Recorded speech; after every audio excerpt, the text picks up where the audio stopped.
Halo, selamat sore kawan-kawan Vivanian. Kita akan bertemu lagi, kita akan ngobrol lagi sekitar jam 3 sore dengan narasumber yang pastinya uh, sudah dinantikan oleh kawan-kawan semua. Bersama dengan saya, dengan Oci, redaktur dari viva.co.id.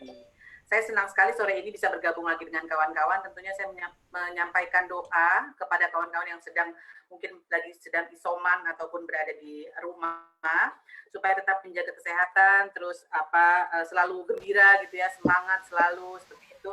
Karena dalam kondisi saat ini itulah yang kita punya, selalu menjaga imun pastinya, supaya kita tetap terjaga dan selalu sehat gitu kawan-kawannya. Karena kita tidak tahu begitu banyak kasus-kasus COVID yang kembali terus menaik dalam 1 bulan ini, yang kita harapkan mudah-mudahan sih ke depan akan lebih turun dengan adanya penanganan pemerintah yang lebih maksimal. Demikian kawan-kawan. Saya senang sekali sore ini sudah banyak bergabung dengan kita. Nanti kita akan ngobrol-ngobrol dengan tiga narasumber kita yang pastinya kawan-kawan sudah sangat kenal. Ada Dr. Agus Dwi Susanto, kemudian ada Prof. Chandra, kemudian juga ada dokter spesialis gizi, Dr. Yohan Samudra. Kita akan menantikan nanti jam 3. Saya menyapa dulu, ada Dr. Agus. Selamat sore, Dr. Agus. Selamat sore. Sore, sehat-sehat, dokter? Sehat, alhamdulillah. Alhamdulillah, mudah-mudahan selalu sehat, dokter ya. Saya senang sekali bisa sore ini bisa bergabung bersama kami, dokter ya, di acara Viva Talk yang merupakan kerjasama viva.co.id dengan Satgas COVID-19, yang tentunya tujuan dari kegiatan ini adalah untuk memberikan edukasi kepada masyarakat, tentunya guna menekan kasus COVID-19 di Indonesia. Dan kita berharap ini bisa terus memberikan informasi-informasi yang sangat bermanfaat untuk masyarakat, agar bagaimana kita selalu menjaga protokol kesehatan, sehingga tentunya keinginan untuk menekan terus atau laju penurunan COVID bisa diatasi dengan lebih baik lagi. Kesadaran masyarakat itu paling penting saat ini, bagaimana masyarakat bisa menjaga diri dan menjaga keluarganya, tentunya menjaga kita semua agar tetap menjaga kesehatan. Saya pikir itulah yang paling utama ya dokter Agus ya, bahwa bagaimana menjaga imun supaya tetap happy gitu ya dokter ya. Ya, itu penting sekali ya. Benar, penting banget, jadi biar kita selalu happy itu kan imun juga jadi lebih terjaga dengan baik. Tentunya mungkin ditambah vitamin itu ya dokter ya. banyak hal nih yang akan ditanyakan oleh kawan-kawan. Saya sih sore ini kita akan berbicara dengan 3 narasumber, teman-teman. Seperti telah saya sampaikan tadi, ada Dr. Agus Dwi Susanto, beliau adalah Ketua Perhimpunan Dokter Paru Indonesia. Kemudian ada Prof. Chandra, kemudian ada juga Dr. Yohan Samudra. Mudah-mudahan sore ini kita akan banyak sekali mungkin pertanyaan-pertanyaan akan hadir nih nanti dari kawan-kawan, karena melihat kondisi saat ini Indonesia sudah cukup mengkhawatirkan, tapi saya yakin pemerintah juga melakukan yang terbaik untuk semuanya gitu ya, karena banyak sekali berita-berita yang kita dengar dan kita lihat juga kita baca saat ini kondisinya memang saya bilang sih harus segera dilakukan, sangat penting. Dan kalau genting saya nggak tahu nanti bagaimana pandangan 3 narasumber kita ya, apakah memang sudah dianggap PPKM darurat itu memang sudah genting atau seperti apa, karena terus terjadi lonjakan terhadap kasus COVID di Indonesia. Beberapa daerah malah mungkin yang tidak kita sangka-sangka itu lonjakannya cukup tinggi. Seperti itu. Jadi kawan-kawan silakan kalau ada yang ingin bertanya, kita langsung di kolom chat saja pertanyaannya, tentunya sebutkan nama atau dari daerah mana. Saya berharap sih teman-teman dari seluruh Indonesia bisa mengajukan pertanyaan untuk daerahnya masing-masing. Jadi seperti apa yang harus dilakukan? Sepertinya karena tema kita adalah hari ini adalah menjaga imun di tengah pandemi, dan itu penting untuk kita kawan-kawan, karena bagaimana sih selain kita berada di rumah itu kan juga harus menjaga kesehatan kita, terus menjaga diri kita juga dan keluarga pastinya. Saya sudah hadir lagi dengan siapa sore ini selain Dr. Agus? Oh, Dr. Yohan sudah hadir. Selamat sore, Dr. Yohan. Ya, selamat sore Mbak Oci. Selamat sore. Terima kasih sudah hadir Dokter Yohan. Kita akan mulai 2 menit lagi Dokter ya. Baik, baik. Ini kayaknya di apa? Di klinik nih, apa di rumah sakit nih Dokter nih? Lagi di rumah. Oh lagi di rumah. Semoga sehat selalu. Mudah-mudahan bisa ini ya, bisa kita ngobrol ya Dokter ya, sharing untuk tentunya untuk para pendengar hari sore ini gitu. Baik kawan-kawan, kita sebentar lagi akan memulai sebelum mungkin nanti Dokter Yohan agak free, Dokter Yohan freeze ya. Sebelum kita mulai, kita akan memulai jam 3. Apakah kita perlu kita akan menantikan Prof Chandra? Kita akan memulai jam 3 sore ini. 1 menit lagi kita mulai kawan-kawan. Semoga semua udah standby, duduk manis. Jangan lupa yang ada di rumah, siapkan teh sore atau dengan camilan-camilan. Camilan-camilan sehat juga bisa sediakan buah ataupun snack-snack. Tentunya bersama keluarga akan lebih menyenangkan ya. Kita sambil menikmati dan mendengarkan informasi-informasi yang bermanfaat sore ini dari narasumber kita sore ini. Oke, kawan-kawan, saya mulai aja. Selamat sore. Assalamualaikum warahmatullahi wabarakatuh. Terima kasih kawan-kawan sudah hadir di acara Vival Talk yang merupakan kerjasama viva.co.id dengan Satgas COVID-19. Tujuannya adalah untuk memberikan edukasi pada masyarakat guna menekan kasus COVID-19 di Indonesia. Bersama saya dengan Oci, redaktur viva.co.id. Tema sore ini adalah mengenai menjaga imun di tengah pandemi. Lonjakan kasus COVID-19 yang sedang melanda Indonesia pada akhir Juni dan awal Juli 2021 ini memang cukup mengkhawatirkan. Apalagi dengan munculnya virus varian baru, varian Delta, angka penularan pun semakin tinggi dan bahkan menembus rekor hingga 31.000 kasus lebih dalam satu hari. Salah satu hal yang harus diperhatikan selama pandemi adalah menjaga imunitas kita.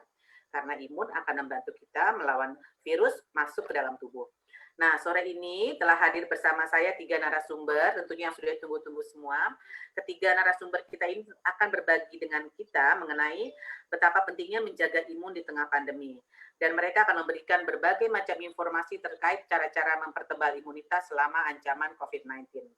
Bagaimana mulai dari pola makan, cara berolahraga, vitamin apa yang perlu dikonsumsi, dan cara mengetahui mana informasi yang hoax dan mana informasi yang valid mengenai COVID-19 ini.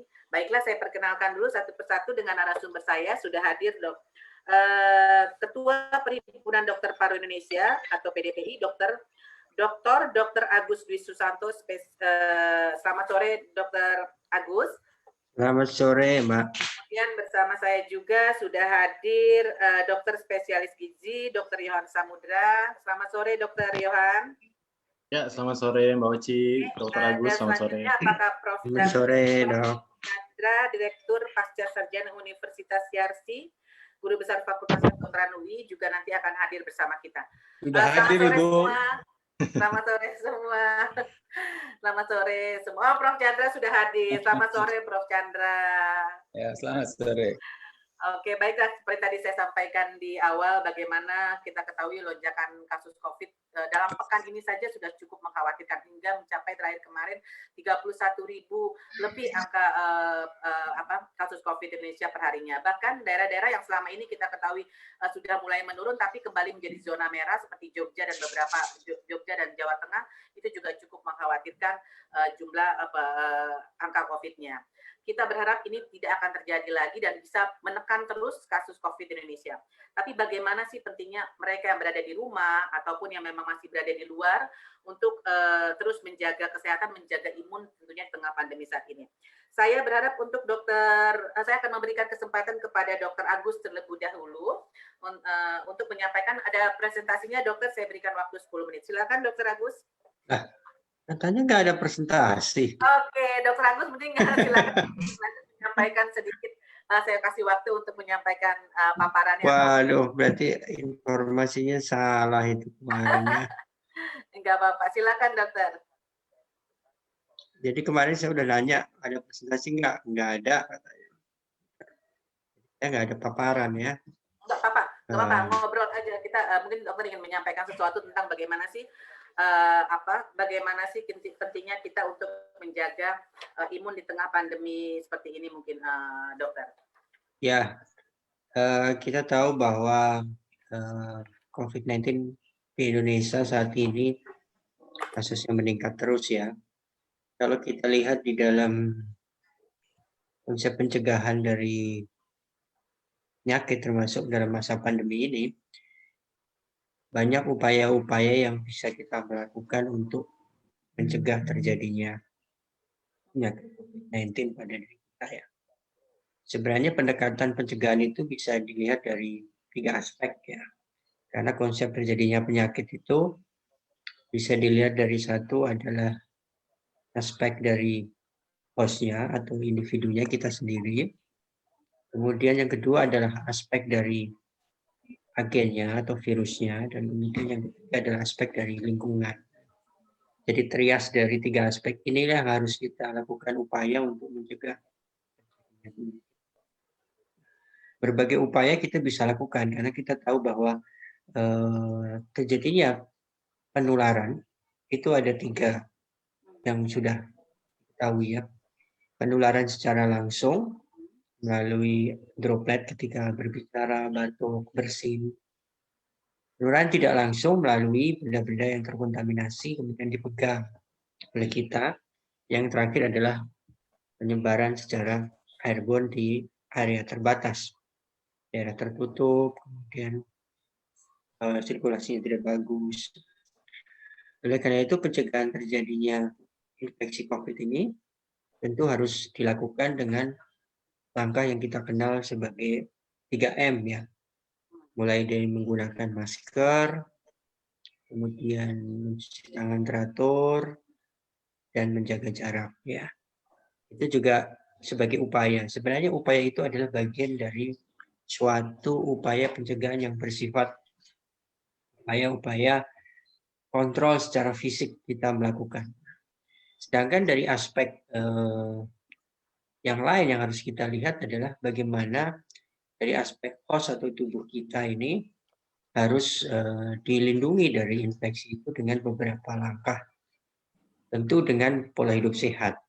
Pola hidup sehat, ya, kalau Kementerian Kesehatan menyatakan sebagai gerakan masyarakat hidup sehat, ya, itu mulai dari istirahat yang cukup, makan yang bergizi, ya, tidur yang cukup, tidak stres, terus hindari makanan yang minuman yang berbahaya. Kemudian juga suplemen itu bisa diberikan dan juga vaksinasi ya, vaksinasi sebagai dari upaya yang harus diberikan pada masing-masing individu yang sekarang menjadi bagian dari program dari pemerintah ya.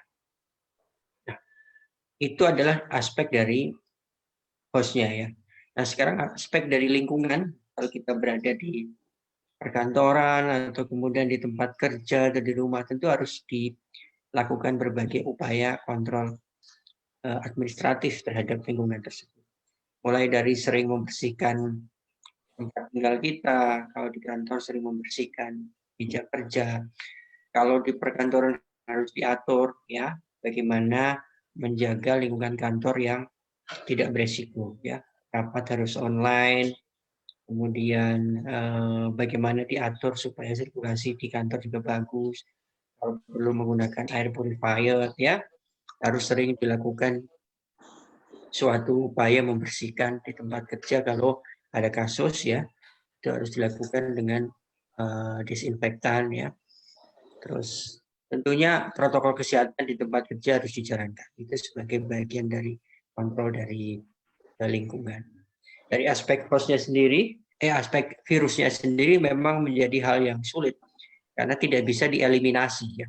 Virus COVID-19 SARS-CoV-2 ini tidak bisa dieliminasi jelasnya saat ini dan belum ada obat antivirus yang spesifik sampai saat ini. Bahkan kita tahu sekarang mengalami mutasi varian yang cukup banyak ya. Nanti Pak Chandra mungkin akan banyak bicara soal varian. Tentunya kita harus melihat bahwa eliminasi virus itu tidak mungkin dilakukan. Mensubstitusi pun tidak mungkin. Obat juga antivirus spesifik belum ditemukan. Karena itu yang dilakukan adalah bagaimana menjaga diri kita sebagai host supaya bisa tetap bagus daya tahan tubuhnya, dan juga dari aspek lingkungan yang harus kita kontrol supaya tidak meningkatkan risiko terjadinya. Mungkin sebagai awal seperti itu dari saya. Ya, terima kasih Dr. Agus, cukup jelas bahwa pendekatan ada tadi dijelaskan oleh Dr. ada 3 aspek ya, individu, virus, dan lingkungan, dan bagaimana dari 3 itu yang harus kita bisa antisipasi karena jangan sampai nanti terus berlanjut penyebaran virus COVID-19 ini. Sebelum satu saya ada pertanyaan nih kepada Dr. Agus nih. Dok, kira-kira seberapa bahayakah untuk menyerang paru virus ini gitu? Kondisi seperti apa yang bisa merusak paru dan seberapa parah kondisi mungkin dokter melihatnya saat ini, terutama karena dia kan menyerang paru ya gitu. Mungkin bisa sedikit dijelaskan Dr. Agus. Oke, jadi kalau kita lihat perjalanan dari infeksi SARS-CoV-2 atau COVID yang nanti disebutnya, jadi dia itu kan menularnya paling mudah adalah melalui saluran nafas. Dan kemudian virus itu akan menempel pada reseptornya, ya reseptor ACE2 yang paling banyak ya, meskipun ada beberapa reseptor lain. Dan ada beberapa reseptor itu di berbagai organ lainnya, seperti di saluran cerna, kemudian di pembuluh darah. Oleh karena itu beberapa kasus juga tidak ada keluhan-keluhan paru dan pernapasan, karena dia bisa ditemukan di organ lain reseptornya. Tetapi yang dominan adalah keluhan-keluhan di saluran nafas. Nah, kalau dia berlanjut infeksinya, maka prosesnya akan menyebabkan terjadinya proses replikasi virus di dalam sel, kemudian dapat menyebabkan suatu peradangan, dan peradangan yang paling dekat adalah di saluran nafas dan paru. Akhirnya akan terjadi peradangan paru. Fase inilah yang disebut sebagai fase pulmoneri kalau di dalam perjalanan infeksi. Nah, fase pulmoneri adalah fase terjadinya infeksi paru pada infeksi COVID-19. Nah, pada fase yang kedua ini, maka paru akan terkena infeksi peradangan, menyebabkan terjadinya proses kerusakan di paru yang luas. Dan kalau pada foto ronsen, seringkali masyarakat menyebutnya terdapat kabut berwarna putih pada foto ronsen. Dan itu yang disebut sebagai pneumonia radang paru. Nah, radang paru ini memang cukup banyak ya. Tapi kalau kita lihat di dalam proporsi dari penyakit COVID ini, sebenarnya sekitar 75-80% itu kasusnya adalah kasus yang ringan ya. Dari berbagai kasus ada di luar negeri maupun di Indonesia. Nah, kemudian sekitar 14-15% adalah kasus yang sedang. Nah, kasus yang sedang ini adalah kasus yang sudah menyebabkan terjadinya infeksi di paru. Dan sisanya sekitar 4-5% adalah kasus yang berat dan kritis, ya, terjadinya infeksi paru dan juga terjadinya infeksi yang meluas yang menyebabkan terjadinya gangguan pernapasan dan infeksi yang menyebar yang disebut sebagai sepsis, akhirnya pasien harus dirawat di ICU. Itu kasusnya sekitar 4-5%. Jadi memang terjadinya infeksi di paru kalau dilihat dari perjalanannya itu bervariasi. Tapi rata-rata memang sekitar 15-20% akan terjadi seperti itu. Oke.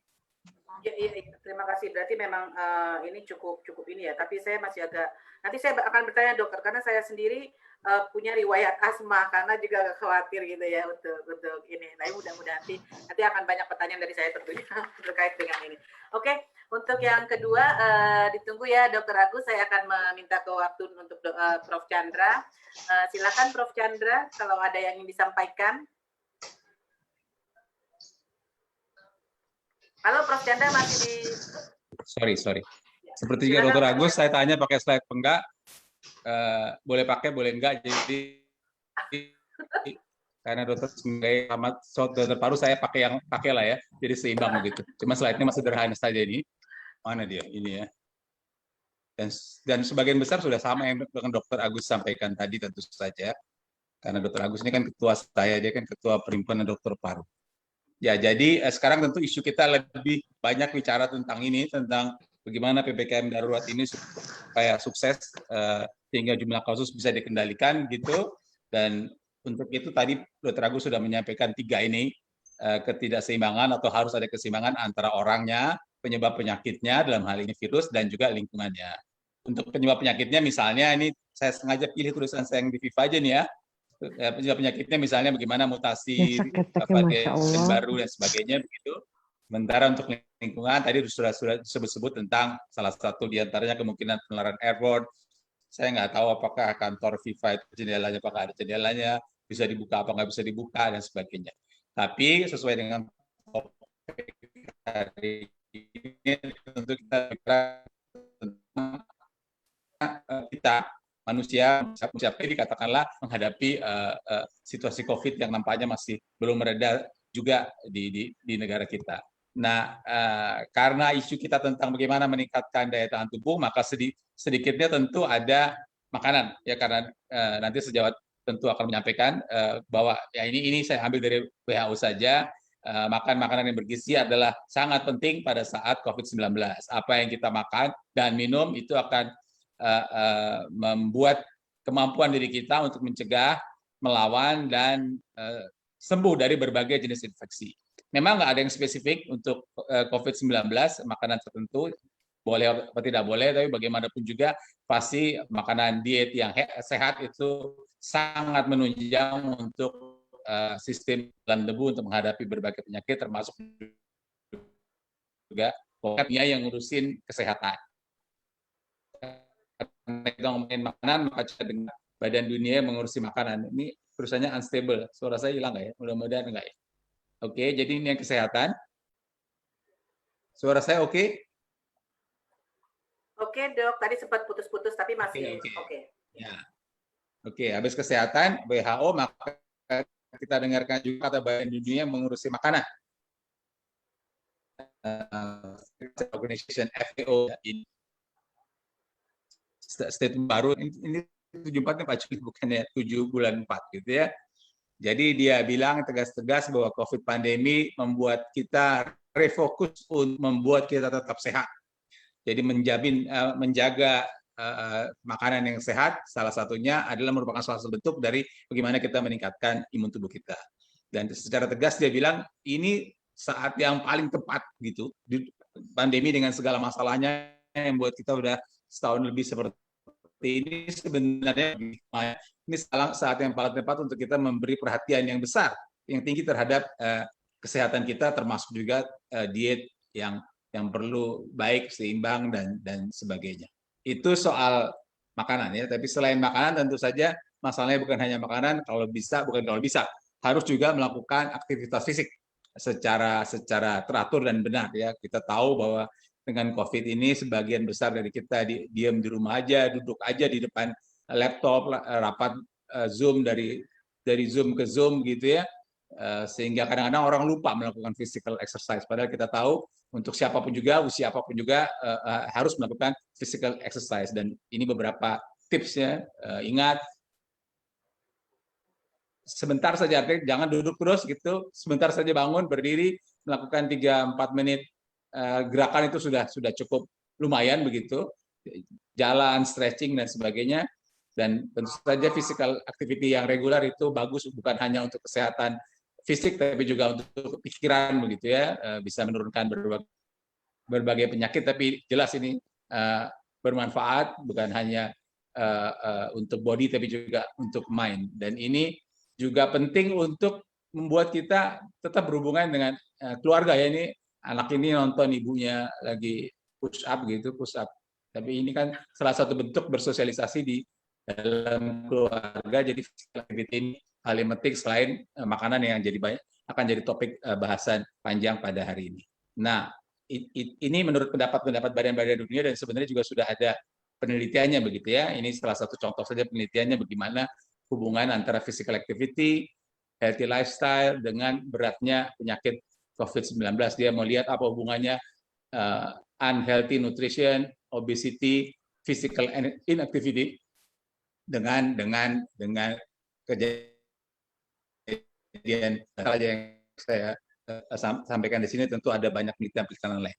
Jadi itu kata WHO, FAO, dan ini bukti penelitiannya. Dan untuk Indonesia, tadi Dr. Agus juga sudah cerita soal GERMAS, Gerakan Masyarakat Hidup Sehat. Tapi sebenarnya salah satu komponennya ini cerdik. Cerdik ini tadinya dibuat untuk pengendalian penyakit tidak menular. Tapi sekarang kita bisa pakai untuk juga sedikit banyak begitu ya. Kalau cerdik itu kepanjangannya C itu cek kesehatan secara rutin. Ini cocok untuk mereka yang isolasi mandiri. Kita harus cek suhu secara rutin, cek oksigen, saturasi dan sebagainya begitu. Kemudian nyalakan asap rokok. Mudah-mudahan jangan pernah ada yang merokok lagi kalau sudah situasi COVID seperti ini. Nah ini balik yang tadi.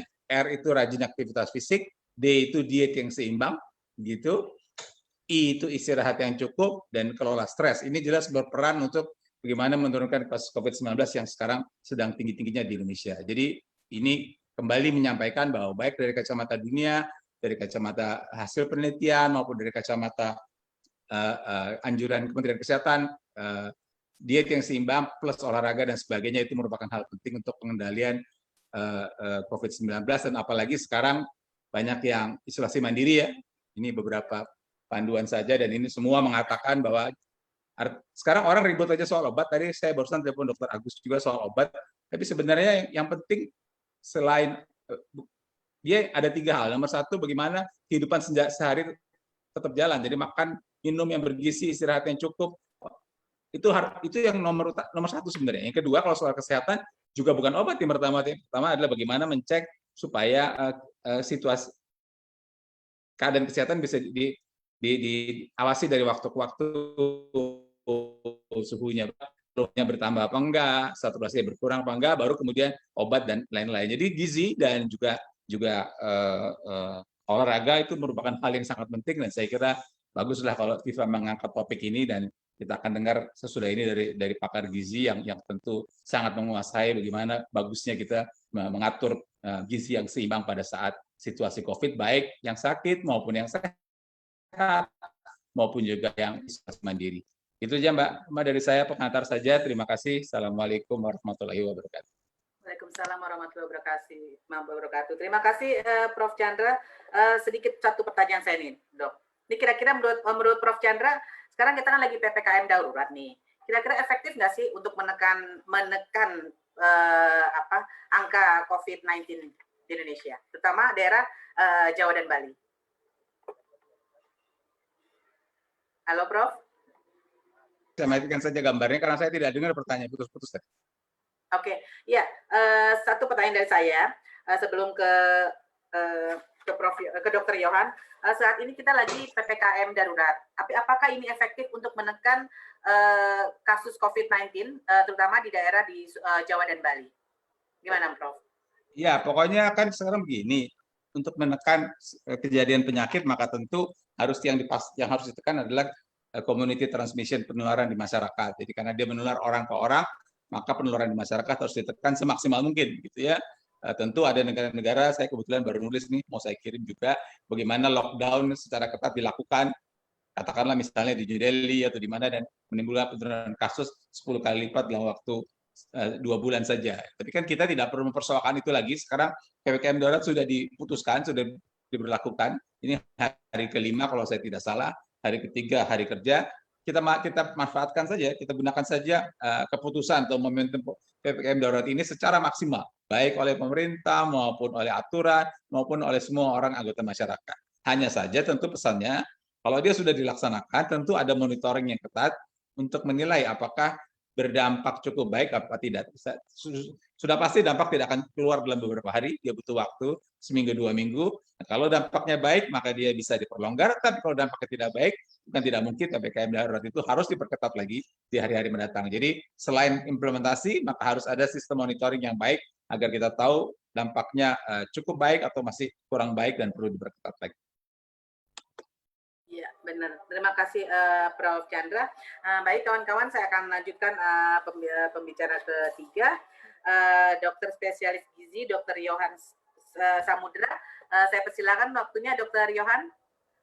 Ya baik, terima kasih Mbak Oci. Selamat sore. Saya juga sangat hormat kepada Dr. Agus dan Prof. Chandra. Semoga semuanya sehat-sehat selalu ya.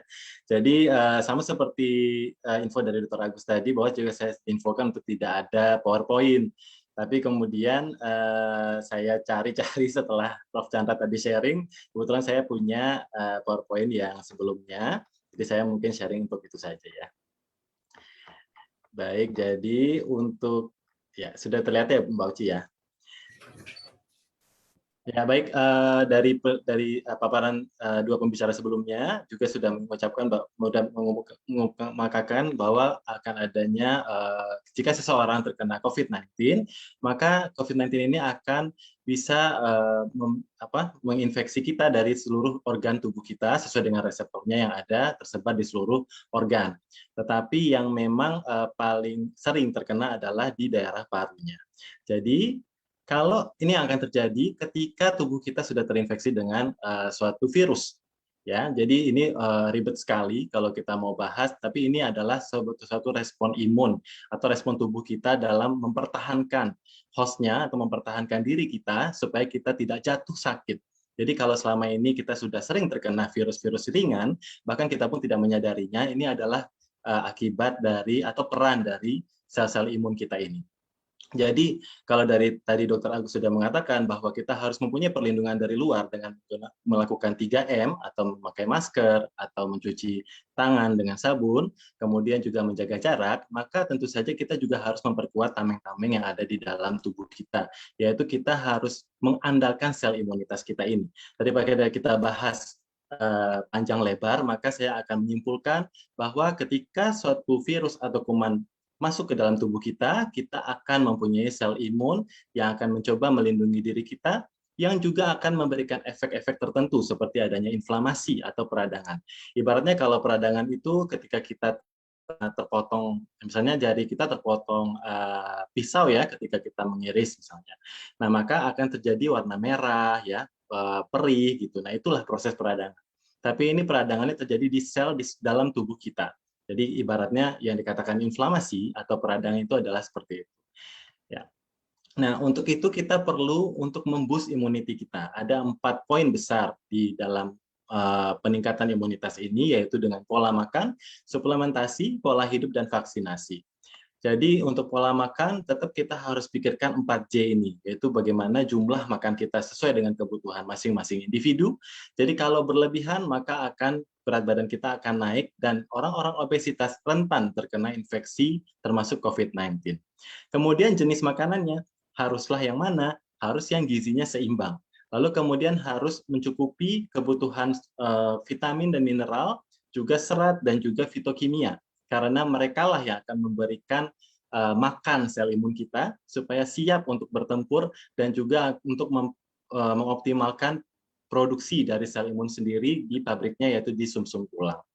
Kemudian juga jadwal untuk makan secara teratur dan cara pengolahannya juga harus diperhatikan. Jangan sampai pilihan kita sudah bagus ya, kita sudah memilih daging yang rendah lemak, kemudian kita sudah mencoba mengolah sendiri, memasak sendiri, yang tidak membeli makanan-makanan cepat saji, tapi ternyata yang kita bikin selalu goreng-gorengan, gulai gitu ya, yang bersantan, itu juga tentu saja akan tidak baik dampaknya kepada kesehatan kita.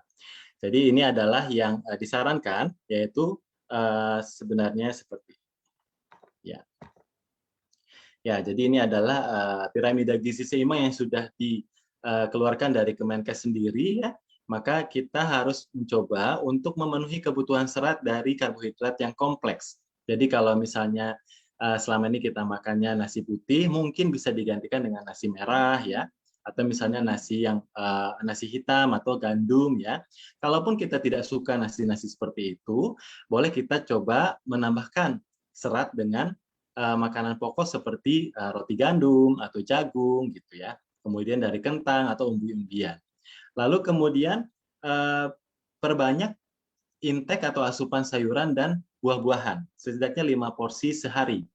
Jadi istilahnya dalam setiap kali makan kita ada sayurnya, kemudian kita bisa makan buah di jam snack.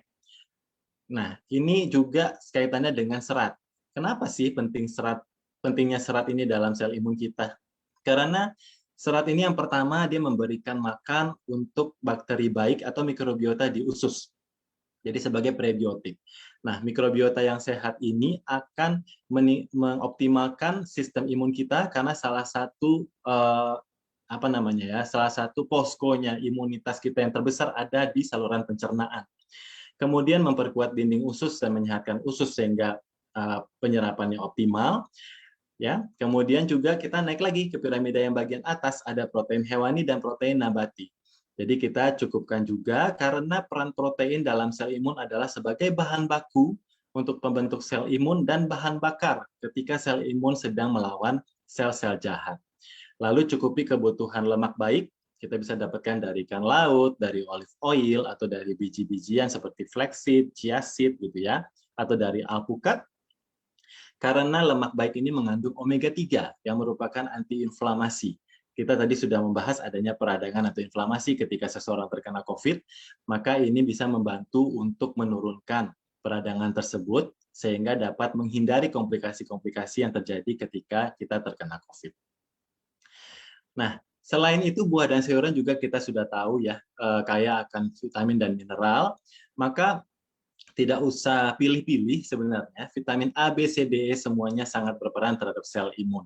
Jadi di sini bisa baca sendiri, saya sudah sertakan juga sumber jurnalnya karena sebenarnya sama saja. Jadi baik itu vitamin A, B, C, D, E sama-sama berperan dalam pembentukan antibodi, pembentukan sel imun yang geraknya cepat, kemudian produksinya, lalu juga untuk antiinflamasi dan juga antioksidan.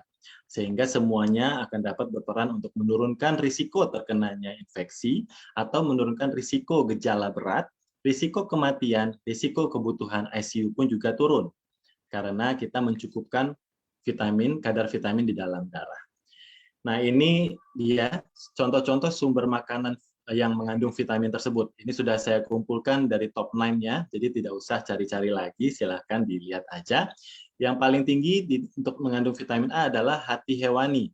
Jadi seperti hati ayam atau hati sapi. Tentu saja ini termasuk jeroan yang kalau kita punya tinggi kolesterol maka sebaiknya tidak dipilih. Kita pilih yang nomor 2, yaitu dari wortel, bayam, minyak ikan, tuna, dan sebagainya.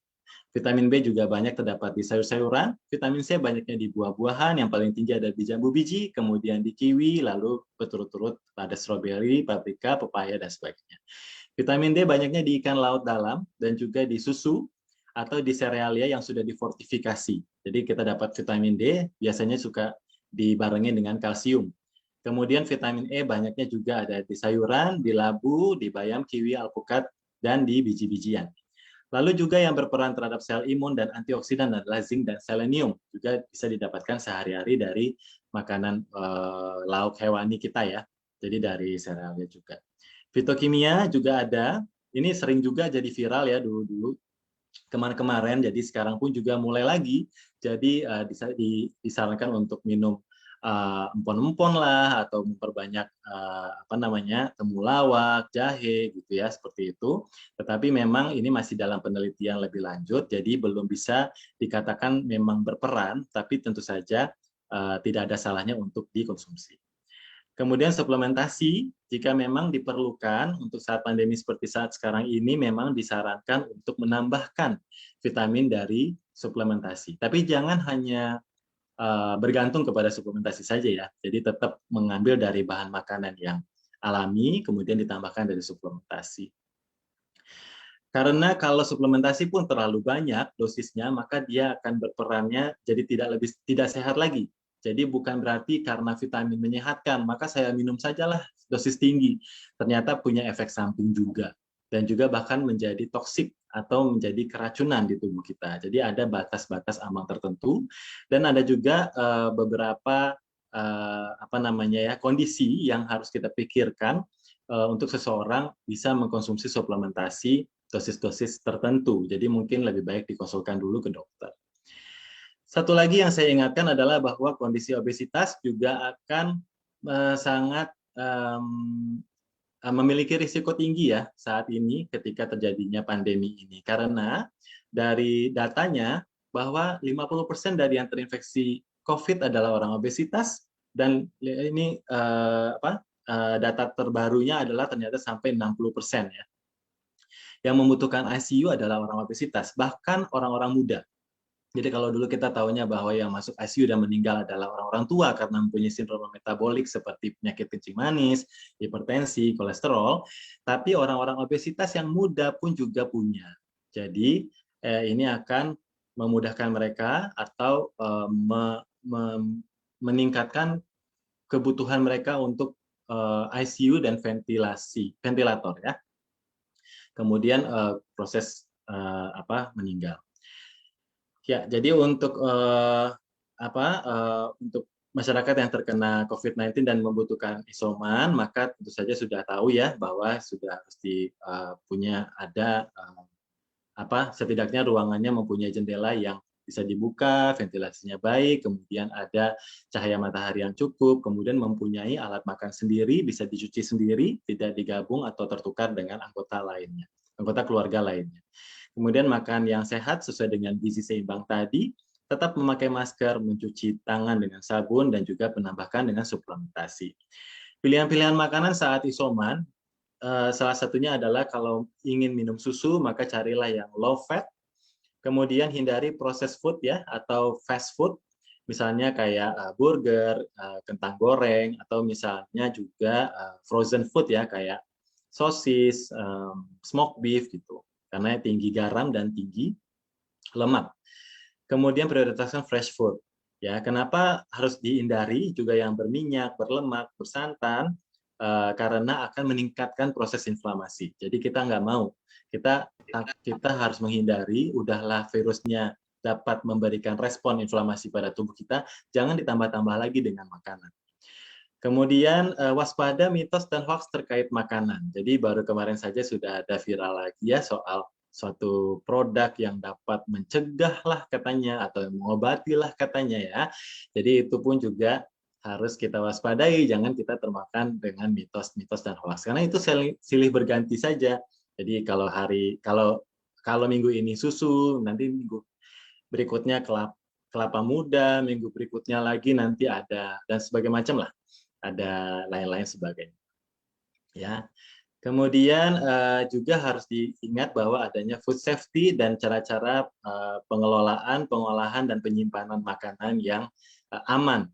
Ya, jadi memang sampai saat ini tidak ada data, tidak ada bukti yang menunjukkan bahwa COVID-19 bisa menular melalui makanan atau walaupun ditemukan di permukaan, di benda-benda mati, tapi kemungkinan untuk menginfeksinya kecil. Jadi yang masalah adalah walaupun tidak menular di makanan, tapi kalau kita makannya di luar, di tempat umum, tentu saja akan dapat terjadinya infeksi dari orang yang juga makan bersama kita. Jadi tetap saja untuk berusaha untuk menghindari adanya kontaminasi atau infeksi dari makanan, yaitu dengan cara membuka seluruh kemasan ya. Jika suatu makanan itu bisa mempunyai kemasan yang kita bisa buka, maka kita bisa pindahkan ke tempat lain yang punya pribadi. Kemudian juga untuk buah dan sayuran bisa dicuci ya. Mungkin juga bisa digunakan sabun-sabun yang food grade, jadi aman untuk walaupun masih ada sisanya tetap aman untuk jika termakan ya. Kemudian cuci tangan dengan sabun sebelum mempersiapkan makanan dan pisahkan daging mentah dengan makanan lainnya. Karena daging mentah ini mempunyai banyak kuman ya, jadi yang dapat menyebabkan diare, sakit perut, bahkan demam. Jadi harus dipisahkan antara daging yang mentah dengan yang matang atau sayur-sayur dan buah. Kemudian bedakan juga alat masak untuk yang mentah dan yang matang untuk menghindari cross contamination. Demikian paparan dari saya, Mbak Oci, terima kasih. Assalamualaikum warahmatullahi wabarakatuh. Waalaikumsalam, lengkap tuntas nih kayaknya. Tapi pertanyaannya cukup banyak juga, malah yang sampai japri saya ini pertanyaannya.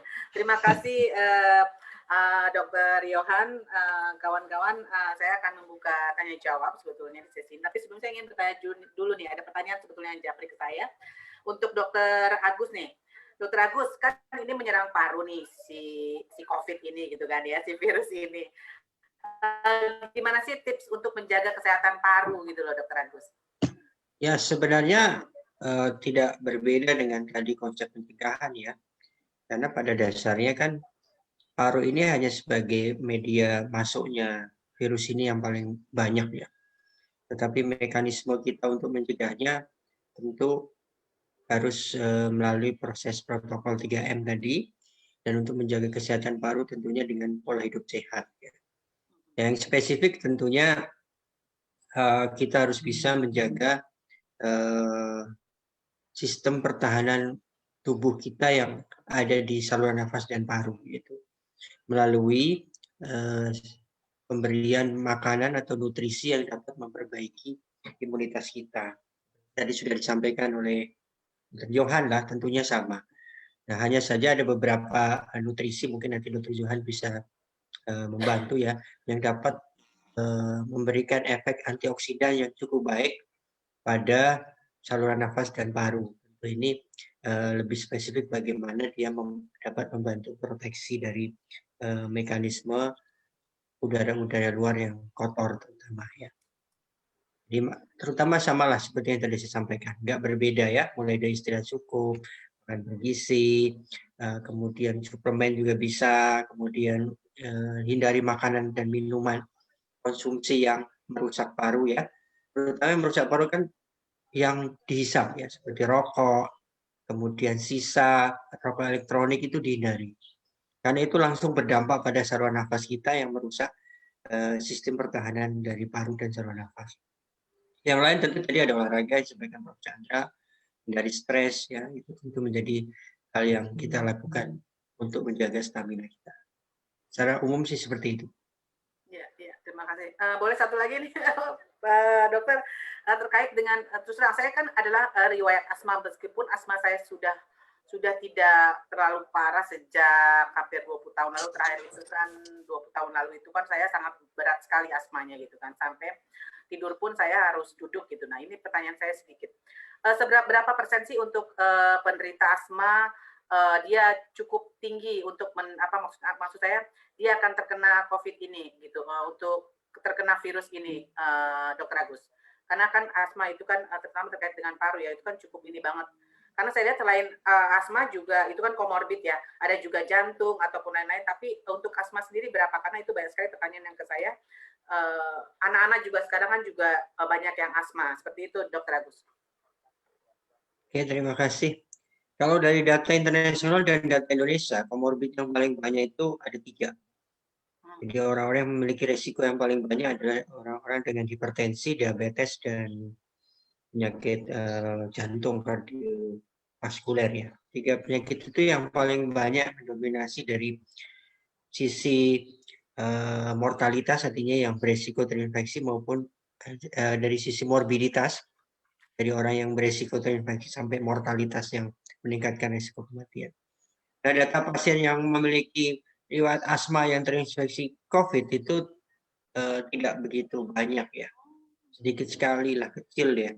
Jadi memang dari literatur yang memiliki asma untuk terinfeksi terhadap COVID itu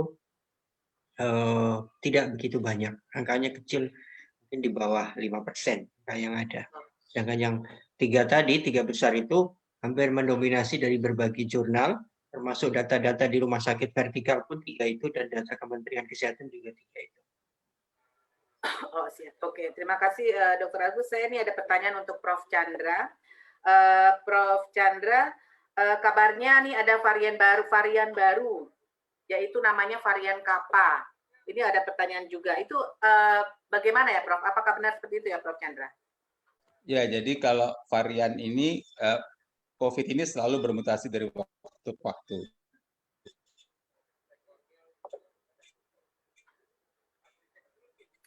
Prof. Chandra? Halo, Prof.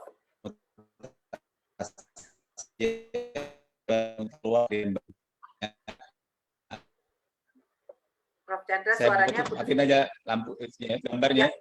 Iya, boleh. Gambarnya saya hilangin aja ya. Oke. Ya. Jadi mutasi itu memang terjadi pada COVID-19 dari waktu ke waktu. Putus lagi apa enggak? Enggak, ada, aman. Ya. Oke, aman ya. Nah, terjadi dari waktu ke waktu. Kalau dia berubah beberapa bagian dari katakanlah tubuh virus, keluarlah yang namanya varian baru. Nah, kalau WHO membagi varian baru itu ada 2 kelompok, yang namanya varian of concern, katakanlah yang bukti ilmiah sudah agak lengkap, dan satu lagi varian of interest, yang katakanlah kalau bahasa sederhana bukti ilmiah belum lengkap sekali. Gitu. Nanti kalau bukti ilmiahnya sudah lengkap, maka bisa berubah dari varian of interest menjadi varian of concern. Sepanjang sekarang ini sampai sekarang yang namanya varian of concern, jadi yang bukti ilmiah sudah lebih lengkap, lengkap sekali juga belum. Sudah dilengkap itu ada 4. Alfa, beta, gamma, dan delta. Delta yang banyak dibicarakan di media. Nah, selain itu ada varian of interest, jumlahnya bisa 6, bisa 7, begitu. Salah satu dari varian of interest itu adalah varian kappa. Juga ada varian lambda yang beberapa waktu yang lalu dibicarakan. Nah, seperti saya sampaikan tadi, karena dia masih varian of interest, maka bukti ilmiah belum terlalu kuat sebenarnya untuk mengatakan apa dampaknya terhadap kejadian penyakit. Kan yang dampaknya selalu dilihat dalam 5 hal, apa dampaknya terhadap diagnosis, apa dampaknya terhadap berat ringannya penyakit, apa dampaknya terhadap kemungkinan infeksi ulang, apa dampaknya terhadap vaksin. Nah, jadi kita masih tunggulah informasi hasil penelitian selanjutnya. Tetapi varian Kappa ini kan banyak dibicarakan pada waktu ada laporan dari Bondi Junction di Sydney yang mengatakan ada penularan hanya orang berpapasan, kemungkinan varian Delta dan varian Kappa. Walaupun ini diumumkan oleh petugas kesehatan di Sydney, tapi bagus kita tunggu hasil penelitian selanjutnya begitu. Tapi mumpung saya ngomong, saya nanya dong sama Dr. Yohan ya, nanti dijawab sesudah peserta boleh. Saya nanya yang sehari-hari saya aja nih. Sebenarnya kita berapa sih boleh minum makan telur tuh sehari gitu? Karena ada yang bilang telur boleh, terutama untuk usia-usia 60-an kayak saya begini, telur boleh 1, boleh 2, boleh 3. Bahkan ada teman saya yang makan telur sampai 4 tapi putihnya aja, kuningnya semua dibuang. Kalau saya makan saja putih kuning, tapi kalau istri saya kuningnya dikasih buat ikan koi, dia cuma makan putihnya saja begitu. Dan ada juga cerita itu telur burung puyuh yang kecil itu sama tinggi kadar lemaknya dibandingkan telur ayam. Jadi tolonglah urusan perteloran ini Pak Dr. Yohan nanti dicerahkan kita. Makasih ya. Ya, makasih. Nanti Dr. Yohan akan menjawabnya. Saya juga jadi penasaran nih, karena saya juga kalau pagi di rumah makan telur, tapi cuma 1 telur rebus gitu ya. Tapi putih dan kuningnya juga saya makan gitu kan. Oke, terima kasih Prof. Chandra. Ini ada pertanyaan langsung saja ke Prof. Chandra kayaknya ya. Apa sih ada kasus pasien COVID-19 yang isolasi mandiri kemudian meninggal? Sebenarnya faktor apa saja yang menjadi penyebabnya dan apa saja yang harus diperhatikan agar hal itu tidak terulang? Mungkin bisa untuk Prof. Chandra dan Dr. Agus kali ya, bisa. Silakan. Oke, saya jawab ya. Ya, Dr. Agus monggo. Jadi saya mulai dari kembali tadi sesuai dengan saya sampaikan bahwasanya COVID itu ada dari tanpa gejala, kemudian ringan, kemudian sedang, berat, dan kritis. Permasalahannya untuk menentukan derajat itu tidak boleh oleh pasien sendiri. Karena akan ada kekeliruan. Nah, kesalahan yang terjadi selama ini tuh yang seperti ini. Pasien mendeklar, saya ini gejalanya ringan. Saya ini enggak ada gejala. Nah, ini yang keliru di masyarakat. Di masyarakat harus berkonsultasi kepada dokter, mau secara online lewat telemedicine atau mau secara langsung lewat poli COVID ya di beberapa rumah sakit ada, untuk bisa menentukan apakah saya layak atau tidak melakukan isolasi mandiri. Nah, sesuai dengan kriteria yang ada, isolasi mandiri itu hanya disarankan pada kasus tanpa gejala dan gejala ringan. Nah, kapan seseorang itu dikatakan tanpa gejala? Yaitu apabila dia nggak ada gejala sama sekali, mau gejala paru ataupun gejala di luar paru. Kadang masyarakat itu menganggap misalnya sakit kepala itu bukan gejala, padahal itu gejala. Diare itu bukan gejala, padahal itu gejala. Sakit perut bukan gejala, padahal itu. Hingga harusnya dinilai dia masuk kategori mana. Nah, sekarang kalau yang ringan, berarti gejala-gejala itu hanya gejala-gejala ringan yang tidak menyebabkan pasien itu terlihat sesak napas atau tidak ada gejala-gejala nyeri dada yang hebat ya. Dan dibuktikan dari pemeriksaan radiologis atau ronsen tidak ada radang paru atau pneumonia. Karena begitu sudah ada radang paru, maka dia minimal sedang. Kalau sudah ada saturasi turun, misalnya di bawah 93, itu sudah derajatnya berat sebenarnya. Jadi ini yang masyarakat harus paham betul. Nah, kalau dia sudah masuk ada radang paru, ada saturasi turun, maka dia nggak boleh isolasi mandiri. Nah, yang terjadi di masyarakat adalah ketika dia melakukan asesmen isolasi mandiri, padahal dia sebenarnya derajat sedang atau berat, maka proses perjalanan penyakit itu berjalan masuk ke dalam fase yang lebih berat tanpa pengawasan dokter di rumah sakit. sehingga pemberian obat-obatan untuk menghambat terjadinya progresivitas dari penyakit itu tidak dilakukan di rumah sakit. Akibatnya pasien akan jatuh ke dalam fase badai sitokin yang menyebabkan kegagalan pernapasan, akhirnya pasien itu meninggal. Jadi itu yang terjadi yang ada di masyarakat ya. Jadi saya selalu wanti-wanti, tolong konsultasi ke dokter, bisa lewat online, bisa langsung. Apakah saya layak untuk isolasi mandiri atau tidak? Kalau tidak layak, maka harus segera ke fasilitas pelayanan kesehatan untuk dirawat inap. Terlepas sekarang problem kita adalah keterbatasan fasilitas pelayanan kesehatan, tetapi secara teori ketika kita dinyatakan tidak layak rawat jalan atau isolasi mandiri, maka harus segera rawat inap. Itu Mbak. Ya, oke. Mungkin Prof. Chandra ada tambahan, silakan Prof.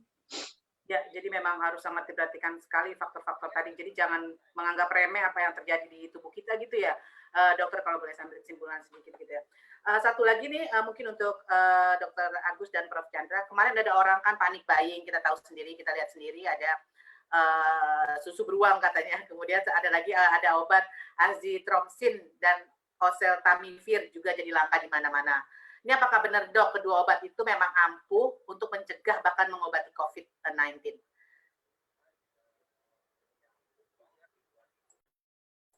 Ke siapa ya? Ke Dokter Agus nggak apa-apa, silakan. Kalau susu beruang nanti Dokter Yohan ya yang jawab. Baik. Kalau susu beruang nanti Dokter Yohan, silakan Dokter. Coba bantu jawab oseltamivir sama azitromycin ya.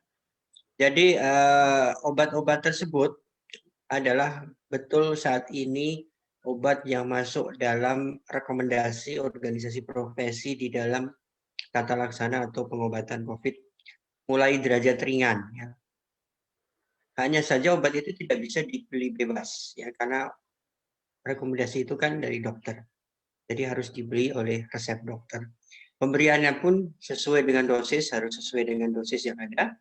Tidak boleh juga berlebihan, artinya tidak melewati batas waktu yang ditentukan karena ada range-nya. Seperti azitromycin hanya 5 hari, oseltamivir biasanya antara 5 sampai 7 hari ya, maksimal 10 hari tergantung respon klinis dari pasien. Jadi memang tidak bisa melakukan self medication untuk obat-obatan tersebut karena termasuk obat yang harus diresepkan dengan pengawasan dokter. Tetapi dalam perkembangannya tentu saja obat-obat ini harus ditinjau ulang apakah memang betul atau tidak. Kita akan lihat nanti di dalam protokol yang baru dari profesi apakah kedepannya obat ini masuk lagi di dalam tata laksana sesuai dengan hasil riset-riset yang ada di luar negeri mengenai obat-obat tersebut. Saat ini masih menjadi acuan di dalam tata laksana atau pengobatan pasien COVID. Tapi pesan saya tidak ditebus sendiri karena dosis harus disesuaikan juga dengan berat badan, lama pemberian, dan harus dievaluasi responnya. Demikian. Oke, ya terima kasih Dokter Agus. Saya ke Dokter Yohan, nih pertanyaan udah banyak termasuk tadi pertanyaan dari Prof. Chandra kayaknya terkait dengan telur. Nah ini ada pertanyaan terkait dengan tadi yang saya tanyakan terkait dengan susu beruang yang kemarin sempat terjadi panik buying itu. Menurut Dokter Yohan gimana Dokter Yohan, dan mungkin tadi sekalian melanjutkan pertanyaan Prof. Chandra dengan telur itu karena saya juga penasaran gitu seberapa ada nggak usia berapa yang boleh makan telur sekian rebus atau apa? Silakan Dokter Yohan. Ya baik, saya jawab pertanyaan dari Prof. Chandra dulu ya, Prof. Jadi untuk telur itu tidak ada panduan maksimal seseorang boleh mengkonsumsi. Jadi jumlahnya tidak ada. Jadi disesuaikan dengan kebutuhan masing-masing per individu. Nah, memang kita lihat bahwa kalau dari kandungan telurnya sendiri, memang kalau dilihat kuning telurnya ini sering jadi polemik karena mengandung kolesterol, mengandung lemak yang cukup tinggi. Tetapi jika memang di dalam hasil laboratorium kita ya, atau misalnya kita memang tidak ada kondisi kolesterol yang tinggi, LDL yang tinggi, Prof, jadi itu masih boleh dikonsumsi karena ternyata di kuning telurnya itu terdapat protein yang lengkap. Jadi telur ini merupakan sumber protein yang bioavailabilitasnya atau siap serap di tubuh dan paling lengkap sebagai sumber protein, lebih lengkap daripada daging gitu. Jadi telur merupakan pilihan protein yang paling baik, paling lengkap bersama kuningnya. Tapi tentu saja jika memang ada kondisi yang kolesterolnya tinggi, perlu dibatasi kuningnya. Jadi kalau misalnya kita memang membutuhkan kita butuh protein itu kan 1 gram per kilogram berat badan per hari secara umum ya, Prof. Kalau misalnya kita obesitas, maka ada perhitungannya lagi untuk dikalikan dengan berat badan ideal sesuai tinggi.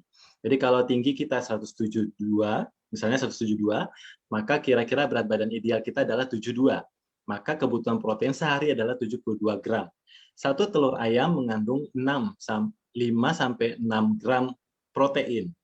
Jadi kalau kita mau konsumsi sebanyak 70 gram per hari, misalnya 20 kita ambil dari telur. Berarti kita butuh 4 telur ayam. Misalnya pagi-pagi ya. Jadi tentu saja kita boleh tuh membatasi yang kuningnya 1 aja, yang 4-nya lagi putih telurnya. Tapi kalau misalnya memang tidak ada masalah untuk kolesterolnya, nggak apa-apa, mungkin bisa dapat 2-3 kuning telur. Biasanya kuning telurnya yang punya pembatasan sampai 3 sehari. Tapi kalau untuk putihnya, boleh sampai 10 pun juga boleh. Dan untuk telur puyuh, memang karena juga bentuknya kecil ukurannya, proteinnya lebih sedikit, yaitu 1/5 dari telur ayam. Tetapi kolesterolnya lebih tinggi daripada telur ayam. Jadi lebih banyak ruginya daripada manfaatnya.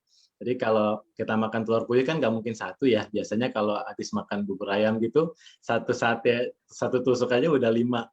Jadi jumlah dari 1 tusuk sate itu kolesterolnya jadi jauhnya lebih tinggi dibandingkan telur ayam, meskipun akhirnya proteinnya sama.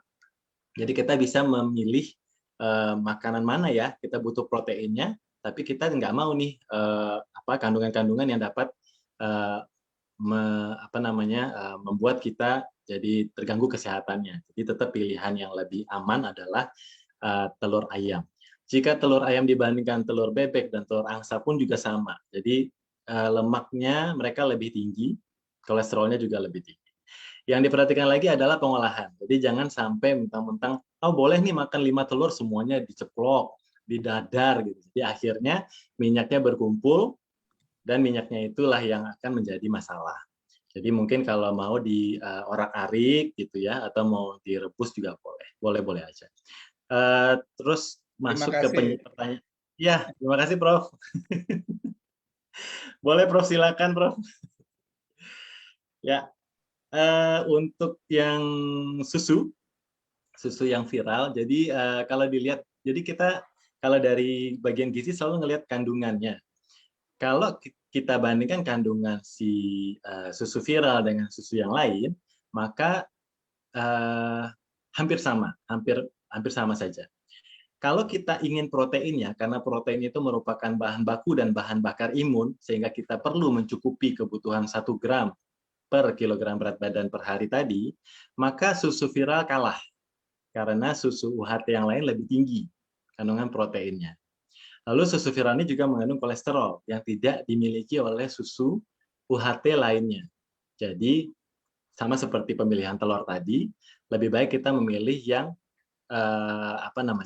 yang lebih berbenefit lah, yang lebih menguntungkan buat kita secara keseluruhan suatu produk dibandingkan dengan produk yang lain gitu. Jadi memang mungkin karena si susu viral ini dari dulu juga sudah digunakan ya, misalnya untuk orang-orang yang mau foto ronsen, mereka langsung minum susu viral ini dulu sebelum foto ronsen karena mitosnya akan membersihkan paru gitu.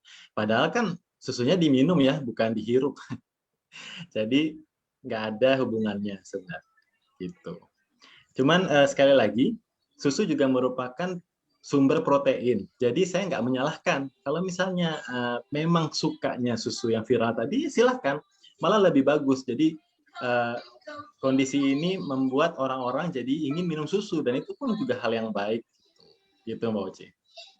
Kira-kira. Tapi nggak ada hubungannya ya dengan mencegah atau mempercepat penyembuhan. Itu nggak ada. Jadi memang itu viral aja gitu ya, dokter. Saya juga bingung ini padahal sama aja gitu ya. Saya heran aja itu gambarnya beda, mereknya beda, rasanya Itu ramai juga gitu. Terima kasih Dr. Rehan. Tapi saya ingin tanya terkait dengan imun ya, dengan tema kita hari ini menjaga imun di tengah pandemi. Kira-kira setelah ada nih, kita kan harus banyak vitamin ya, meminum vitamin juga itu. Itu akan seberapa banyak kira-kira vitamin yang harus kita konsumsi dalam satu hari gitu. Apakah ini baik? Karena sebetulnya kalau saya lihat vitamin itu dari mana aja ya dokter ya, mungkin maaf kalau saya salah, bisa dari buah atau apa, tapi namanya warga 62 kadang kan harus minum vitamin suplemen tambahan yang dianggap cukup sangat baik untuk mereka, apalagi di tengah pandemi saat ini. Gimana, bisa dijelaskan dokter Rehan? Ya baik, jadi memang yang tinggi kandungan vitamin dan mineralnya adalah buah-buahan dan sayuran. Jadi makanya kita disarankan WHO untuk mengkonsumsi 5 porsi sehari jika bisa. Bagaimana caranya? 3 porsi makan utama dan 2 porsi di jam snack gitu ya. Untuk jenis buah-buahannya pun juga tidak ada yang super. Jadi nggak ada yang superfood itu nggak bisa dikatakan seperti itu karena mereka sangat bervariasi. Jadi buah A vitamin C-nya tinggi, tapi vitamin A-nya rendah. Kemudian buah yang satu lagi vitamin A-nya yang tinggi. Jadi memang lebih baik dikonsumsi secara bervariasi. Nah, memang sebenarnya secara idealnya kalau kita mampu untuk mencukupi 5 porsi buah dan sayuran tadi, maka tidak perlu suplementasi. Karena secara definisi, suplementasi sendiri adalah artinya tambahan. Tambahan jika kita sakit, tambahan jika kita memang kebutuhannya tinggi. Misalnya kayak ibu hamil, ibu menyusui, tentu saja mereka membutuhkan tambahan suplementasi kayak vitamin, kalsium, besi, folat, dan sebagainya. Atau memang orang-orang yang sakit kayak kanker atau sakit infeksi dan sebagainya memang butuh. Tetapi Perhimpunan Dokter Gizi Indonesia sudah mengeluarkan suatu panduan bahwa selama pandemi silahkan menambahkan dari suplementasi. Jadi yang disarankan adalah vitamin C, zinc, vitamin D, dan omega 3. Jadi kalau bisa vitamin C itu sekitar 500 gram, kemudian zincnya 10-20 mg, kemudian vitamin D-nya 1000 IU 2 kali sehari, dan omega 3-nya 1000 mg 2 kali sehari, 1-2 kali sehari. Ya, jadi dari banyak penelitian akhir-akhir ini juga mengungkapkan bahwa vitamin D lah yang terbukti dapat mempercepat penyembuhan untuk orang-orang yang dengan gejala ringan sedang, ya. Kemudian jadi memang sudah masuk ke dalam salah satu suplementasi yang diberikan ketika kita terkena COVID-19 gitu. Jadi udah langsung satu paketnya adalah dengan vitamin yang tadi disebutkan, vitamin C, vitamin D. Jadi gitu. Jadi untuk harian, untuk seluruh masyarakat juga disarankan boleh mengkonsumsi secara harian vitamin tadi sesuai dengan dosis yang standar tadi. Jadi jangan yang jadi gini, kita memang kalau kita ambil contoh vitamin D itu bisa sampai 10.000 IU sampai 5.000 IU. Tadi kan yang saya sarankan cuma 2.000 ya maksimal. Karena kalau di atas 2.000 sebenarnya kita harus lihat dulu kondisi orang ini seperti apa. Kalau memang ada penurunan fungsi ginjal atau misalnya gangguan dari ginjal, itu juga kita bisa pertimbangkan mungkin akan berdampak kepada kondisinya. Jadi atau kalau misalnya memang mau yang dosis tinggi, sebaiknya diperiksa dulu kadar vitamin D di dalam darahnya. Jadi gitu. Jadi yang aman tadi 2.000 IU per hari. Itu pertanyaan, itu dalam waktu yang satu hari itu kita boleh mengkonsumsi barang ya, vitamin C, vitamin D, dan zinc tadi ya, ya dokter ya? Boleh. Jadi mungkin dibagi dua aja ya, misalnya vitamin C dan zinc-nya kan biasanya dalam satu multivitamin ya, Coach. Jadi sekali minum udah langsung kandungannya vitamin C dan zinc. Kemudian vitamin D dan omega 3-nya minum berbarengan. Lalu ya sudah itu aja. Oke, Paling terima kasih dokter Yohan. Menarik. Ya. Saya ada pertanyaan untuk Prof. Chandra, ini Prof. Chandra dari Pak Slamet. Pertanyaannya mungkin agak banyak yang bertanya, berapa lama antibodi bertahan setelah seseorang sembuh dari COVID-19? Karena kejadian ini Prof. Chandra, beberapa kawan gitu ya, teman-teman media juga ataupun saya dengar ini mereka sudah pernah kena COVID-19, kemudian sudah divaksin 2 kali, kemudian mereka kena lagi gitu. Bisa dijelaskan Prof. Chandra? Iya, ini unstable lagi, kedengaran nggak? Mudah-mudahan kedengaran. Kedengaran. Oke, jadi jawabannya ada 3. Nomor 1, itu ini prinsip, bukan prinsip lah ya.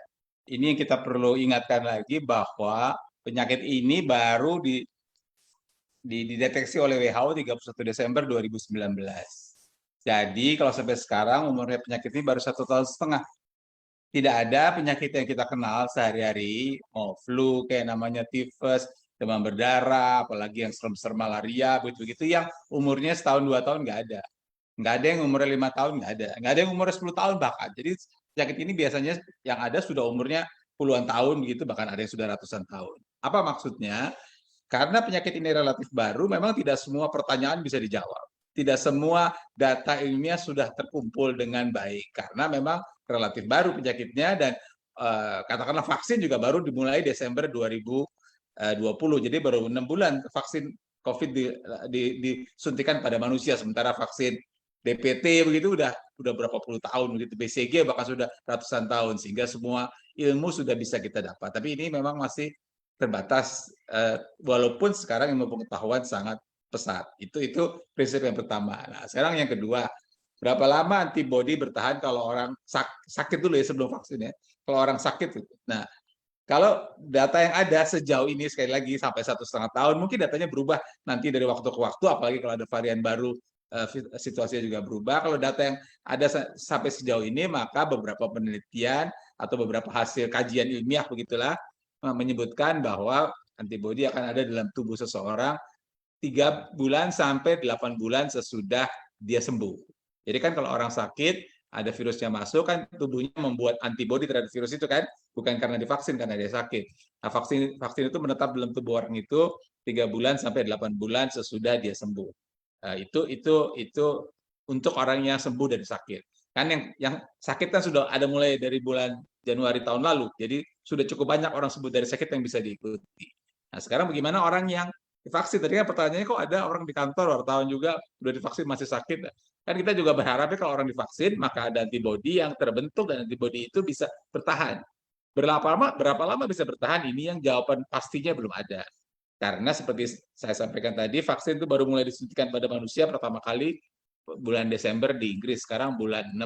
Di Indonesia malah baru disuntikan bulan Januari. Jadi memang masih butuh waktu untuk mendapatkan angka yang pasti berapa lama antibodi itu bisa bertahan. Memang sudah ada beberapa data, dari Indonesia juga sudah ada data yang mengatakan bisa bertahan sekian lama begitu, tapi sebelum sampai bukti itu konklusif, maka kita masih menunggu waktu. Tapi itu beberapa patokan yang sejauh ini ada dan kita akan ada informasi-informasi baru nanti tentunya sudah data ilmiah yang lebih lengkap bisa ditemukan. Ya, Prof. Chandra, satu pertanyaan lagi nih untuk Prof. Chandra. Kira-kira banyak yang bertanya, ini vaksin mana sih yang dianggap paling bagus di antara vaksin-vaksin yang beredar saat ini? Seperti itu, karena ini agak rame gitu ya, di luar agak rame karena mereka nunggu dulu deh vaksin ini, mungkin seperti itu bisa disampaikan. Ya, itu jawabannya relatif mudah. Jawabannya relatif mudah. Vaksin mana yang paling bagus adalah vaksin yang kita bisa dapat sekarang. Nah, itu jawabannya. Kenapa begitu? Kalau kita tunggu vaksin A, vaksin B, vaksin C, terus akhirnya katakanlah sekarang tanggal berapa nih? Tanggal 7 Juli ya. Nah, ada giliran vaksin. Orang nggak mau divaksin, dia nunggu nanti vaksin baru yang akan datang bulan Agustus. Ya kalau dia nggak kena penyakit sampai bulan Agustus. Kalau sampai nanti tanggal 8 Juli, 9 Juli dia sakit kan berat lagi ceritanya begitu. Bukan sakit. Kalau dia kemasukan virus tanggal 8 atau 9 kan berat lagi. Jadi kalau sekarang memang vaksin yang ada di depan mata itu kita gunakan dengan 3 alasan. Nomor 1, kita tidak tahu kapan ada virus yang masuk. Nomor 2, semua vaksin yang dipakai di Indonesia lah, kita nggak bicara dunia ya. Semua vaksin yang dipakai di Indonesia itu sudah melalui uji klinik di tempatnya masing-masing dan itu sudah di-approve semuanya oleh Badan POM. Sebagian juga sudah di-approve oleh WHO. Bahkan kalau sekarang yang 2 paling banyak kita pakai, Sinovac dan AstraZeneca itu sudah di-approve oleh WHO. Nanti ada beberapa vaksin lagi yang akan datang. Jadi itu jelas sudah approve dan penelitian sudah ada. Bukan sudah ada, sudah memberikan hasil yang memuaskan. Yang ketiga, kalau toh orang mau mengatakan wah ini kok katanya efikasinya cuma 50%, 60%, 70%. Efikasi yang relatif 50, 60, 70 itu adalah untuk mencegah seseorang menjadi sakit yang bergejala. Tapi untuk mencegah seseorang menjadi sakit berat, masuk rumah sakit, apalagi meninggal, efikasinya praktis hampir 100%. Atau katakanlah efikasinya praktis semua di atas 90%.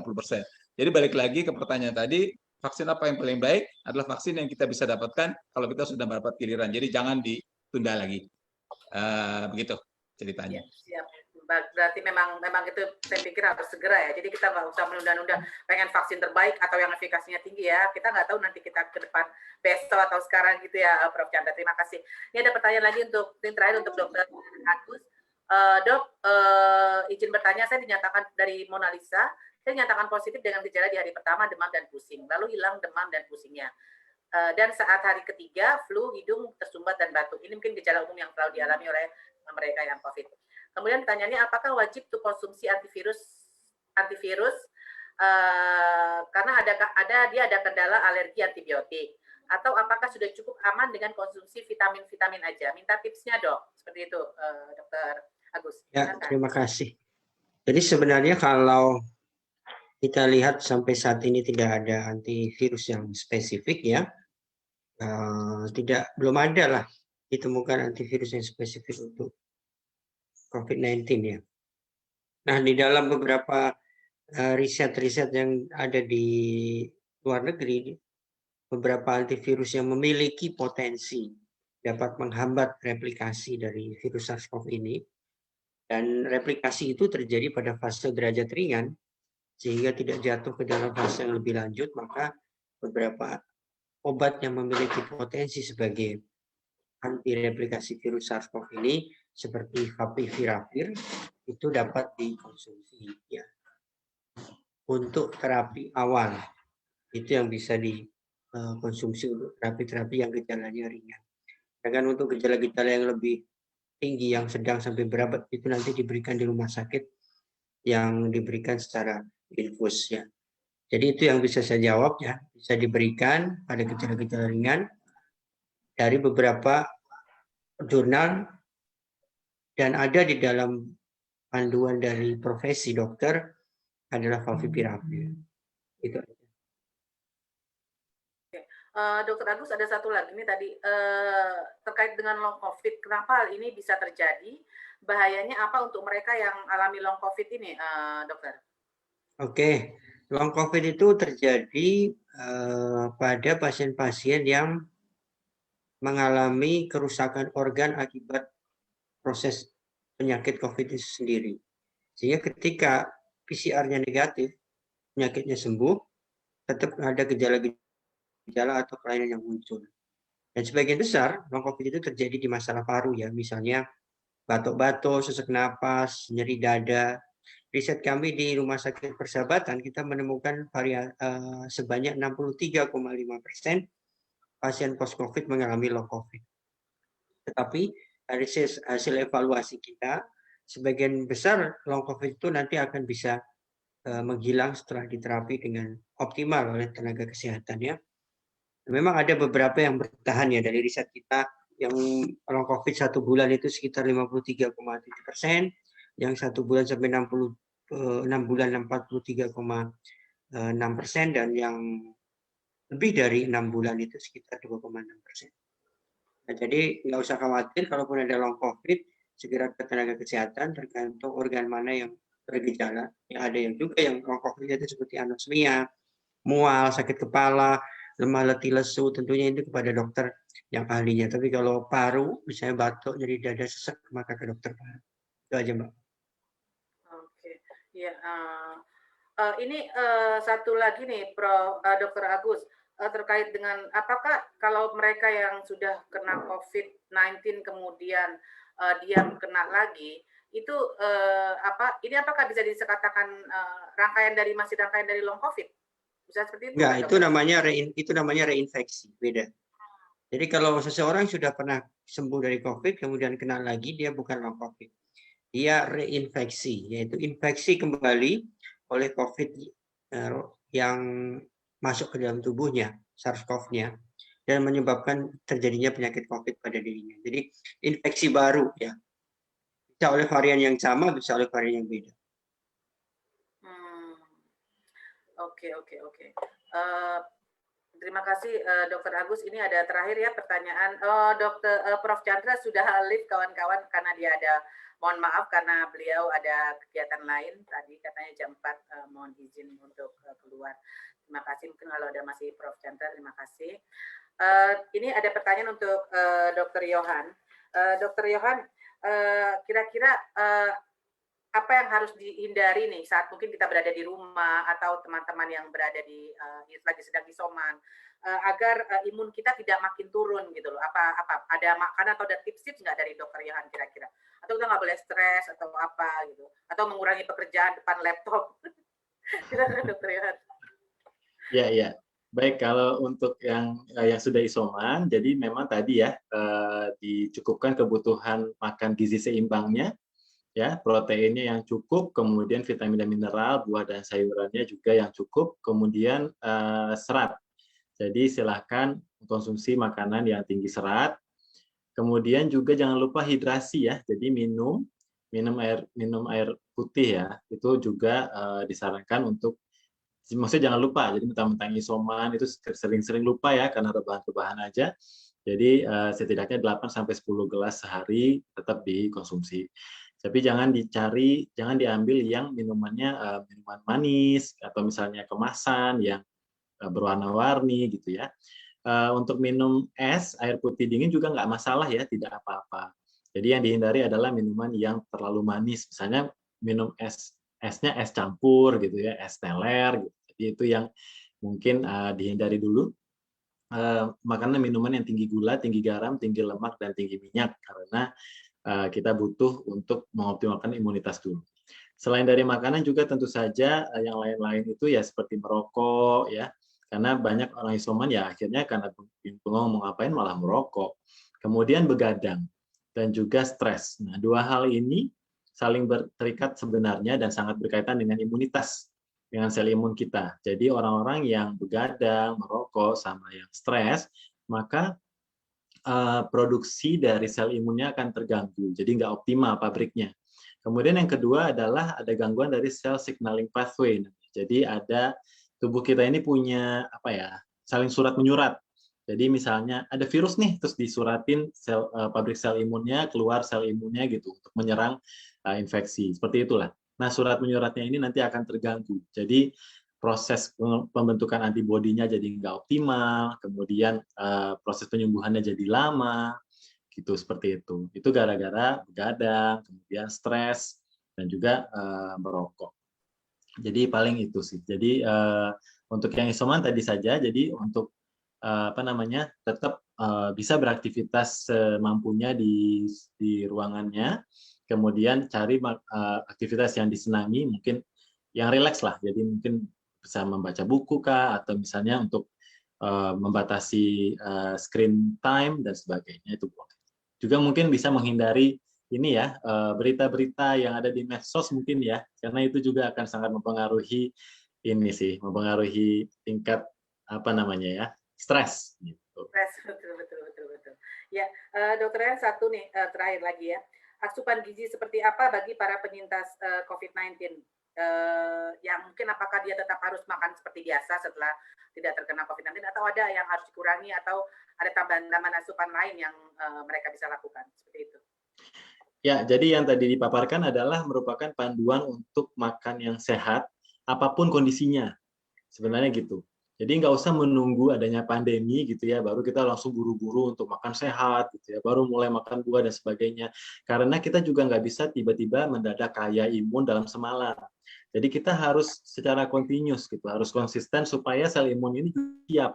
Jadi nggak bisa misalnya dalam seminggu saya harus makannya, misalnya 2 hari ini makannya sehat, langsung tiba-tiba merasa bahwa sel imunnya langsung sehat gitu, itu tidak bisa. Kemudian yang sangat mempengaruhi lagi adalah obesitas. Jadi tolong mulai untuk mencoba menurunkan berat badan, karena obesitas ini mau ada atau tidak penyakit lain, atau misalnya hasil lab-nya pun juga baik-baik saja, tapi kalau seseorang obesitas itu secara signifikan rendah sel imunnya. Dan juga dari penelitiannya juga dinyatakan bahwa orang-orang yang obesitas dan divaksinasi, maka antibodi yang dibentuk setelah vaksin pun juga tidak optimal. Jadi kemungkinan terkenanya pun juga tetap lebih tinggi daripada orang-orang dengan berat badan ideal yang divaksin. Kemudian kondisi tadi, seringnya itu orang-orang yang obesitas ini karena produksi sel imun yang nggak optimal, maka ketika terkena infeksi udahlah mudah terkena infeksi, dan ketika terinfeksi seringnya gejalanya berat, gitu. Jadi itu sih yang bisa dipikirkan mulai dari sekarang supaya kita tetap menjaga imunitas kita dalam kondisi yang optimal. Betul, jadi tidak harus kondisi menunggu kita kena ataupun tidak seperti itu ya, tetap jaga makanan Ya, kita. jadi setelah menyintas COVID pun juga ya tetap sebaiknya, karena masih pandemi. Iya. Pandeminya kan masih lanjut. Jangan dong. Oke. Terima kasih dokter.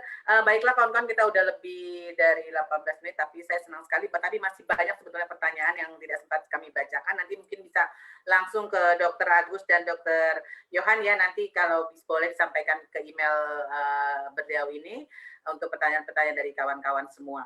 Sebelum mengakhirinya nanti saya minta closing statement dari dokter Agus dan dokter Yohan. Tapi kawan-kawan mohon jangan leave dulu, nanti setelah closing statement kita akan foto bersama. Silakan, saya persilakan dokter Agus untuk closing statement. Nah, closing statement terus live ya, soalnya ada acara ya. Terima kasih. Assalamualaikum warahmatullahi wabarakatuh. Jadi yang terpenting di dalam mengatasi pandemi ini adalah pencegahan ya. Nah, pencegahan itu harus dilakukan oleh masyarakat, keterlibatannya diperlukan dengan protokol kesehatan, yaitu menggunakan masker, cuci tangan secara teratur, dan menjaga jarak. Ditambah bisa mengurangi mobilitas, menghindari kerumunan. Di sisi lain kita juga harus menjaga daya tahan tubuh melalui gerakan pola hidup sehat, bermas, dan kemudian jangan lupa adalah keterlibatan vaksinasi, meningkatkan kekebalan tubuh kita terhadap COVID, tapi juga untuk menimbulkan suatu kekebalan imunitas populasi atau herd immunity. Jadi keterlibatan kita dalam vaksinasi dapat membantu secara nasional untuk mencapai herd immunity dan dapat mengatasi pandemi di kemudian hari. Demikian dari saya Bu ya, saya juga izin live karena juga harusnya saya foto dulu, dokter, foto dulu sebentar. Soalnya saya juga harusnya 20 menit sudah lewat dari waktu saya harus pergi. Gitu. Baiklah, kita foto dulu ya kawan-kawan sebentar dokter. Silakan nyalakan videonya. Kita foto dulu sebentar kawan-kawan. Sebentar dokter Agus. Dokter Yohan mohon maaf sebentar dokter. Silakan teman-teman untuk videonya. Oke. Silakan tim panitia sudah ya. 1, 2, 3. Oke, terima kasih dokter Agus. Terima kasih ya. Dokter Yohan silahkan. Terima kasih dokter Agus. Terima kasih dokter Agus. Sehat-sehat selalu. Silakan dokter Yohan closing statement-nya. Ya. Jadi kalau dari saya ya itu tadi. Jadi yang banyak disosialisasi adalah selain perlindungan dari luar juga kita harus melindungi tubuh kita dari dalam. Jadi mungkin gini ya. Sudah saatnya kita memprioritaskan kesehatan kita gitu. Jadi yang selama ini mungkin kita kurang memprioritaskan diri kita sendiri, maka mungkin sudah saatnya untuk pada saat pandemi seperti ini ya kita sudah mulai bisa secara bertahap untuk mulai mengganti jenis makanan kita, lalu mulai memasukkan olahraga atau aktivitas fisik di dalam keseharian kita gitu ya. Jadi bisa mengganti cemilan untuk arah yang lebih baik, yang lebih sehat seperti itu. Karena kan untuk tujuannya kan untuk jangka panjang gitu. Jadi jangan sampai kita tinggal menunggu aja bahwa nanti pada saat usia yang lanjut, udah kena diabetes, kena hipertensi karena takdir. Sebenarnya bukan. Sebenarnya hal itu bisa dicegah dengan pola makan dan gaya hidup sehat.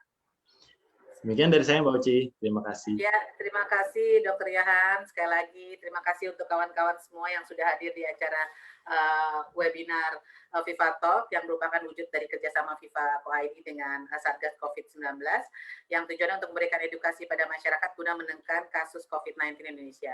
Sekali lagi dari saya mengucapkan terima kasih kepada Dr. Yohan yang sudah bersedia hadir menjadi pembicara kita sore ini. Juga untuk kawan-kawan semua yang ada sore ini, terima kasih. Semoga kita semua selalu diberikan kesehatan, tetap mengikuti protokol kesehatan, menggunakan double masker, menjauhi kerumunan, dan stay at home ya, berada di rumah kalau tidak ada kepentingan yang sangat mendesak untuk terpaksa harus keluar rumah. Sekali lagi terima kasih, nantikan kegiatan webinar FIFA Talk selanjutnya tentunya dengan narasumber yang yang bisa memberikan banyak edukasi kepada kita semua. Sekali lagi, Assalamualaikum warahmatullahi wabarakatuh. Selamat sore.